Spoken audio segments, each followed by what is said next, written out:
नमस्कार, seat scanner में आपका स्वागत है। मैं हूं राकेश रंजन।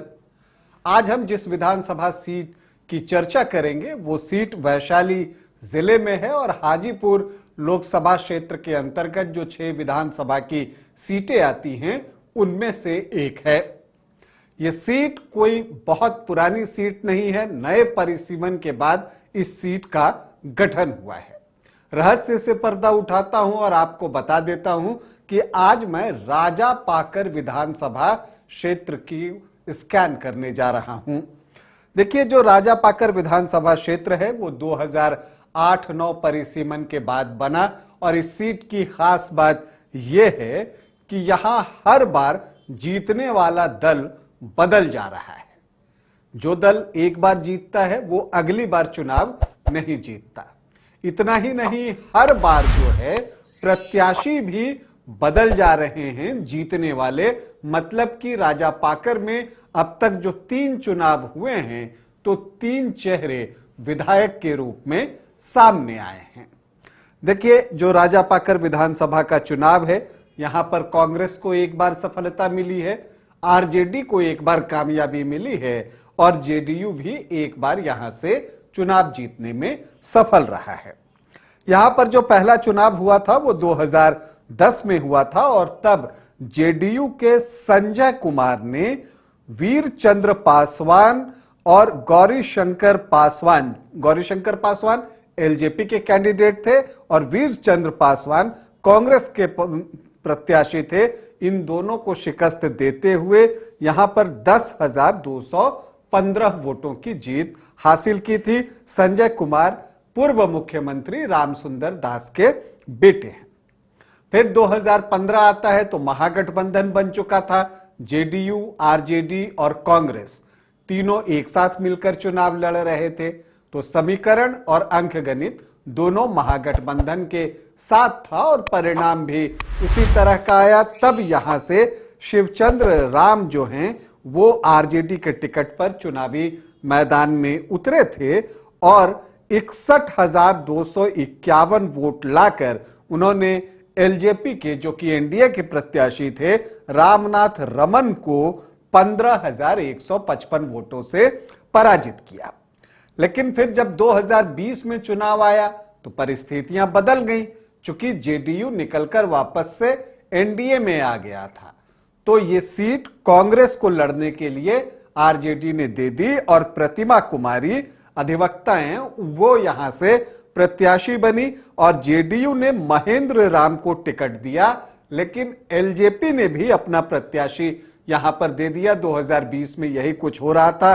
धनंजय कुमार के प्रदर्शन की वजह से जेडीयू के महेंद्र राम को हार का सामना करना पड़ा। दरअसल जीत हार का मार्जिन रहा 1,796 वोट, मतलब कि बिल्कुल कांटे का मुकाबला हुआ था। लेकिन यहां पर अगर आप धनंजय कुमार के वोट देखें जो एलजेपी के प्रत्याशी थे तो उनको 24,689 वोट आ गए थे और महेंद्र राम को आए 52,503 वोट। तो 54,299 वोट आए कांग्रेस प्रत्याशी प्रतिमा कुमारी को। तो यहां पर हार झेलनी पड़ी जेडीयू को भी और एलजेपी के हाथ भी कुछ नहीं लगा। बाजी मारी कांग्रेस ने 1,796 वोट से। अब सवाल उठता है कि इस बार क्या होगा। तो देखिए, 2015 में यहां से आरजेडी के शिवचंद्र राम जीते थे जो कि 2020 में पातेपुर शिफ्ट हुए, लेकिन वहां पर भी वो चुनाव हार गए। तो क्या उनकी यहां वापसी होगी? लेकिन कांग्रेस की तरफ से जो खबरें आ रही हैं सोर्सेस के थ्रू, उसके अनुसार उसने अपने सिटिंग विधायकों को टिकट देने का फैसला कर लिया है या कह लीजिए कि मन बना लिया है। तो ऐसे में प्रतिमा कुमारी का दावा जो है वो सबसे सशक्त दिख रहा है कांग्रेस की तरफ से। हालांकि चर्चा यहां यह भी हुई कि पशुपति पारस को यह सीट लड़ने के लिए दी जा सकती है महागठबंधन में, लेकिन कांग्रेस से अब जिस तरह के बयान सामने आ रहे हैं और जैसा उसका मिजाज दिख रहा है, उससे नहीं लगता कि वो अपनी जीती हुई सीट किसी को देने वाला। जहां तक जेडीयू का सवाल है तो महेंद्र राम ही सबसे आगे चल रहे हैं जो एक अखबार ने सर्वे कराया है उसमें भी वो आगे हैं। मृणाल पासवान भी एक दावेदार के तौर पर यहां से उभरे हैं। अगर आप यहां के जातीय समीकरण देखिए तो जो अनुसूचित जाति के वोटर्स हैं 22.41%, जिसमें कि पासवान वोटर्स की संख्या अच्छी खासी है, रविदास भी हैं। जो मुस्लिम वोटर्स हैं वो 6.7%, यादव 18 से 20%, तो बहुत अच्छी संख्या है। तो जो एमवाई है वो आपको ऑलमोस्ट 25 से 27% के आसपास है।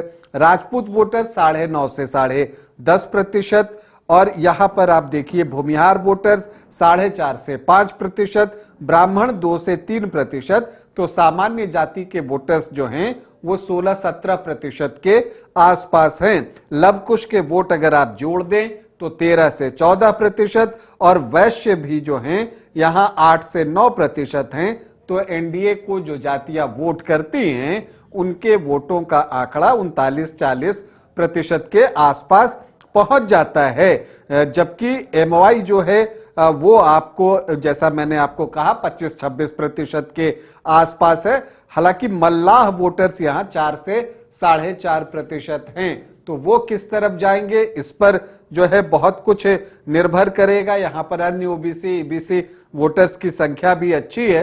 तो राजा पाकर में देखिए जेडीयू की कोशिश होगी कि पूरी यूनिटी के साथ इस सीट पर चुनावी मैदान में उतरा जाए और इस सीट को वापस से कब्जे में लिया जाए, क्योंकि 2010 में जेडीयू जो है यहां जीत के निशाने पर तीर लगाने में सफल रहा था, लेकिन उसके बाद उसे कामयाबी नहीं मिली है। तो उसका इरादा सीट वापसी का है।